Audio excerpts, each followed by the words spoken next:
Okay. Welcome, everybody, back to Building for Others, a podcast where we show you real AI things that are not just fancy vaporware demos, but actually used in the real world. We have Sachin, our CEO of Velvex, and also Jonny Glines.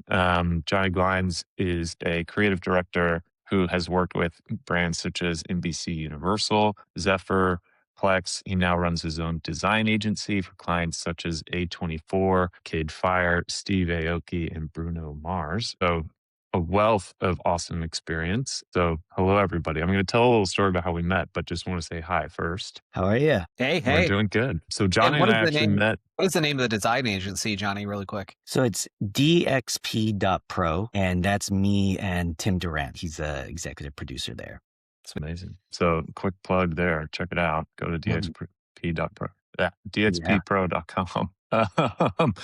But so Johnny and I met a decade ago, actually, in a marketing class. We were both in LA at the time, and a shout out to General Assembly. And at the time, I was working for a motherhood startup, and it was a little bit early to market. It was launching a group online support sort of video platform for new mothers, which if it had happened during the pandemic, it would have blown up. But we were a little too early. And also, I was a mid 20s male writing mommy blogs under a pseudonym. And so Can you I tell us the pseudonym? I'm very curious. Yeah. a lot of it's been taken off the internet, but the TV show that we put together still exists. Johnny had no part in this. It would have been much higher quality if we weren't just classmates, but instead colleagues. Yeah, I did not know much about motherhood at the time, and I learned a lot. But it kind of amusing origin story. And 10 years later, we both find ourselves working deeply in AI and with AI and still in marketing. So glad to have you here and glad to reconnect, Johnny. Yeah, same. It's good seeing you again. And nice to hear your origin story after General Assembly. It's pretty funny. We love our moms, but maybe don't hire mid-20s dudes to market towards them because they don't know what they're doing. This space. So, Johnny, we have a couple things that we wanted to talk about with you today, but the first one was that you were like the judge for a hackathon here in San Francisco, correctly? Like just a couple of weeks ago. Can you tell us more about that? Yeah, so the company was GMI Cloud. They are an interesting company. They've got like dual businesses. One, they do GPU servers for enterprises, and they just launched a new creator tool that was, I mean, it's really awesome. And that's kind of what the hackathon was for, is like a launch for this new product. So they invited a bunch of filmmakers to come in, and it was kind of like a competition. And we got to see what local filmmakers could create in a very short amount of time. And it was an interesting experience for me because I was the only person on this panel that wasn't like an AI studio founder.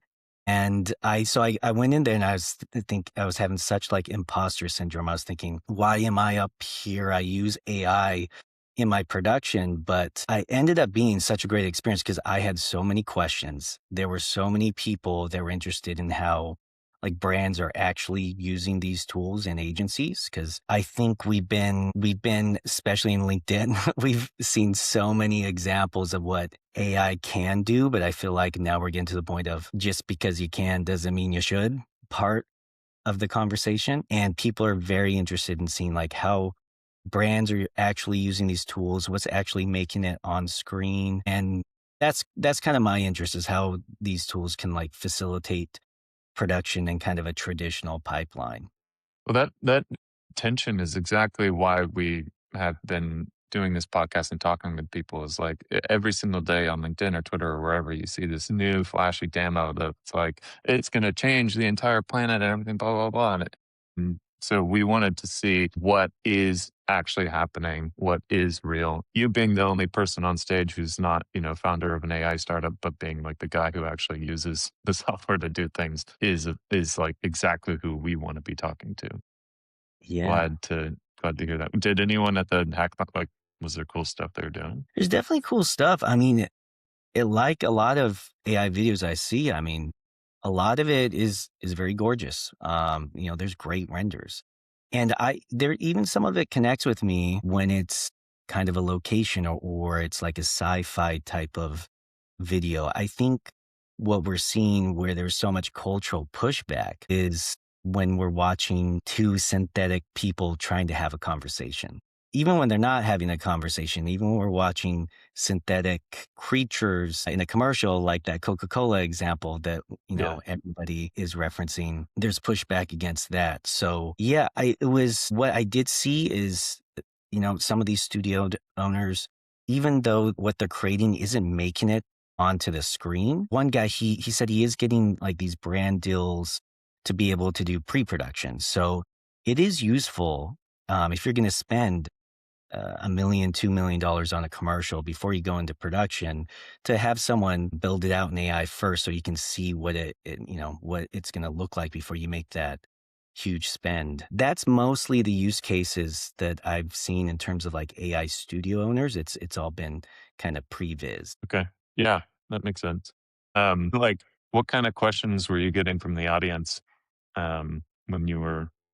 Are you a harsh judge of hackathons, or are you Well, pretty no, no, lenient? no, not at all. The most question I get was just like, well, how do I actually make money? And what I would say is, it's not with the slop, it's with learn how to be a filmmaker and use these tools to advance your craft. So, and it's also just about having some type of, gut check, some type of awareness of how an audience is going to respond to a certain image. And I think we all know, like when we see a certain video, and like right now we're having a conversation and like there's a light between or behind our eyes that lets us know that we're all human here, and we're always going to be searching for that. That's the beauty of film in the first place, is that it gives us that connection feelings. It's about using the tools in a way that doesn't sever that connection. And I think if you do that, the money will come. And especially I'm here to talk about AI because I use it in my production process. So I'm certainly not against using the tools, but I think we're in a time period where we're kind of pulling back from the excessive use of it. Well, Did you see? Go ahead, Dwayne. I was going to ask, did you see the ads that Anthropic released yesterday that just like leaned all the way into that tension of like the uncanny valley of AI generated people? Did you see those? I haven't seen that. No, they're I've good. seen. Yeah, if we can You watch it, gotta let's watch watch that. them. They're absolutely amazing. I'll have to. I'll have to see that. I love the ones that McAfee did. Those were really funny, like kind of leaning into the, some of the absurdism of using it. But yeah, there's definitely, the brands it's muddy waters that people are just trying to trudge through. Well, yeah, that's like a question I have, because I'm sure like you have experienced this on the creative side, that like, I don't know, over the past decade or even more than that, 2 decades, like the cost of doing the work has dropped continuously as you get like more Yeah. tools, even as like equipment gets cheaper, and like you don't have to spend like $100,000 to buy a camera or something like that, right? Yeah. It's just gotten like cheaper. But do you feel like AI is just another incremental tool that's making things easier to do? Or do you feel like this is like a real big inflection point where things are going to change dramatically? Like, curious, like how you kind of think about it as just another tool, like you're kind of talking about, or like, oh, this could like change the game. So it depends on what you're actually producing. So I do large scale video format. And so it's like stuff for concerts, it's stadium walls, visuals so someone's performing, there's visuals behind them. And we've actually been using AI for a very long time because it's such a good utility to be able to take an asset and upscale it. So Yeah. when you're using the fidelity of those types of spaces, those types of screens, you're going to see every pixel on there. So Yeah. the ability to take an asset and upscale it has always been huge for us. Then it turned into a tool where you could prototype very quickly. And I feel like everybody's doing that. Like every agency I've ever worked at, they're certainly prototyping with these tools. Well, talk to us a little bit about that in terms of your work, because does that mean you're like if you're recording a concert, you're kind of prototyping the direction of that prior to the concert happening? Or like, what does that mean for you? For me, so it's a mixture of so when you go into a pitch, because the production is so expensive, you want to get the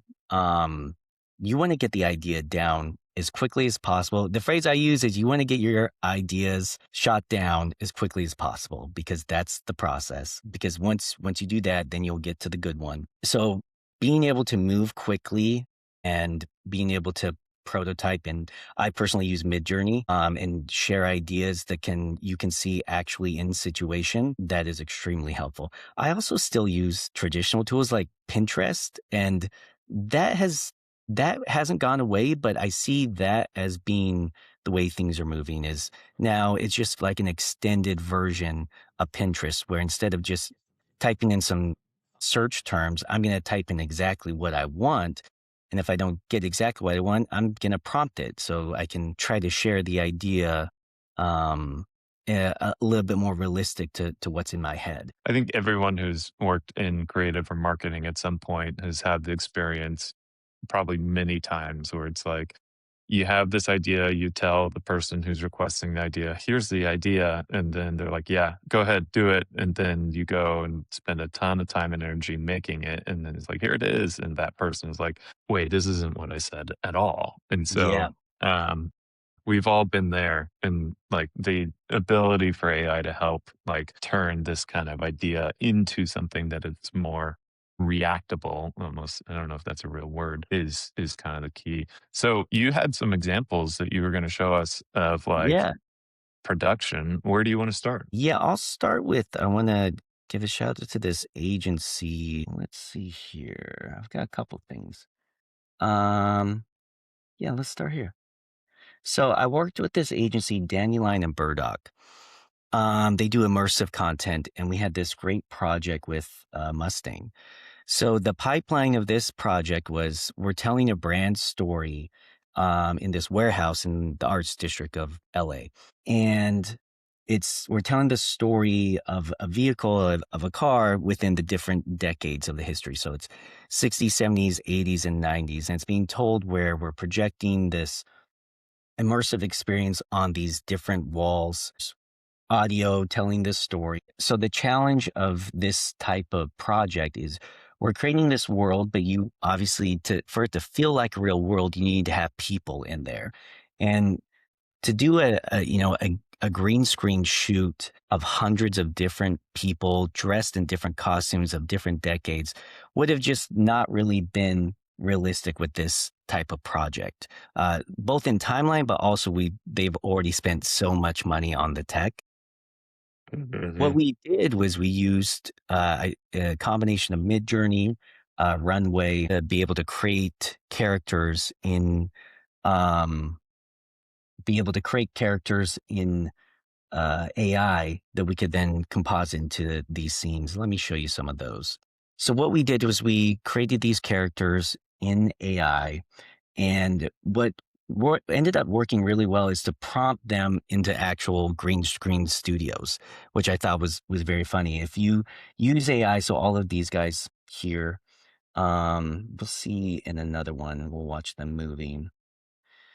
Here's another example. Yeah, so these guys dancing, and we prompt them to be in actual green screens because the AI needs an anchor that's very strong. And if you tell them if you tell the AI to actually be in a green screen, it's going to give you so much more realistic results. And we were able to create hundreds of different characters in funny outfits, different decades, to really help bring this brand story to life. Here's another great example. You tell me you don't have a paraglider on contract ready to do Eagles. Not. No. So it's a very interesting, what I really loved about this project, it was a very interesting workflow because it was a combination of After Effects, Cinema 4D, Unreal Engine, and then these new AI tools.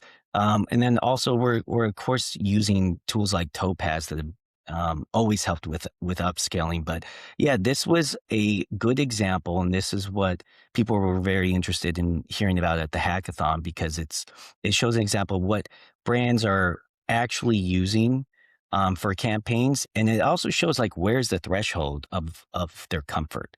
Yeah. And I think their comfort is, like everybody, they just don't want to provoke that kind of icky feeling you get with certain AI videos. But if the AI is happening kind of in the background, if it's not the main focus, then it seems to work well with these types of projects. Well, yeah, I mean, like a couple of comments on this. Like one thing that I think is interesting is it's very clear that this is a green screen. It's not like you're trying to like fool the viewer into thinking that, you know, like it's not, because the center of attention here is Yeah, obviously the car. That's what you want like people to be focused on, right? right. Which is clear. The car is real, I think. Is the car real? The car is real. That is Yeah. right. Yeah. So like I think it's like a good kind of juxtaposition here where it's like, yes, you're using AI, but it's not like trying to fool anybody. It's like clear that these are green screens that are being is it actually green screen, or are these projections on top of So like these are projections, but I was saying that within the prompt, within we the prompt, right? prompted it to be. So what we got were these videos of like people on an actual green screen. Joel and I were joking that we should have I prompted see. like interns walking around with coffee. Like it was a very, to make it as real as possible, we got the best results. Because if you Yeah. try to prompt it to be on like an alpha channel or on a black background or an all white background and then remove that, Yeah.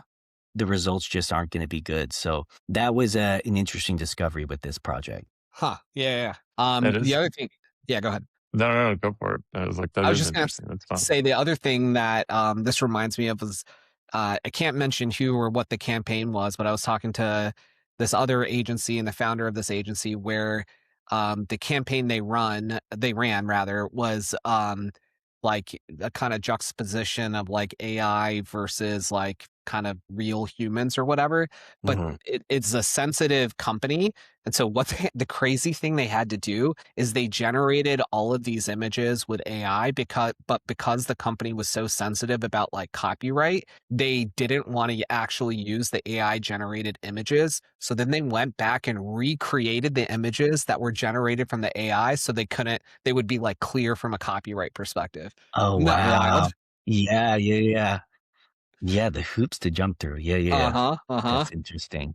Yeah. And so I think you also had an example of some of your concert footage production process. Is that Yeah. something that you can easily talk us through quickly? Yeah, so I'm a really big advocate of using these tools within traditional pipelines in ways that kind of help you to work faster. So I'll show you a project that I'm working on right now. Let's see here. Yeah. So I took this. So this client has not been won yet. So I've removed some of the information, but this is for a concert. We're doing the stage production, and this pitch is to just show them exactly what the lighting design and the video content would look like as they're performing. Also, what the stage production would be. So, the purpose of the pitch is also to show them what the creative would be, but also like how much it's going to cost. So, Mm. I'll show you in this example, and even in this example, what I'm doing is a combination of taking images from Pinterest and then using them in AI just to get the idea across. But AI is also, it's a great example how AI is also used in the actual production. So from here, I also want to do a motion test so they can see what is the actual movement of these images. And what I would have to do before is you go to something like artlist.io and you have to, you can do it. You know what? Let me They pivoted to AI. funny. There's no before anymore. That is so funny. I can't. We have to cut this. Now I have to think of a better before and after. No, That's so this is funny. a real time perfect example. That's so funny. Yeah. So before, what you would have to do is you'd have to go to like artlist.io, or you would have to go to Shutterstock. You'd have to go to Shutterstock Yeah. and upload Yeah. an image or some footage of, in this case, this woman who's dancing, and then you would have to figure out all those effects on top of that. But with this example, this is a work in progress of how this could look, how this woman could move around with all this glitchiness. But it's all done. Let's see right here, yeah. But this is kind of the base movement that's being used, and you can kind of see the uncanniness in the actual video. Yeah.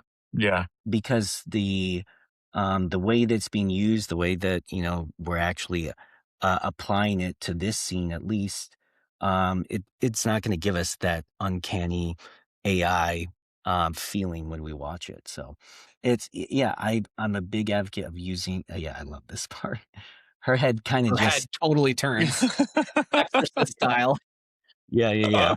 But when we're watching this, I mean, it's not going to be something that we really notice as a silhouette. Right. Yeah.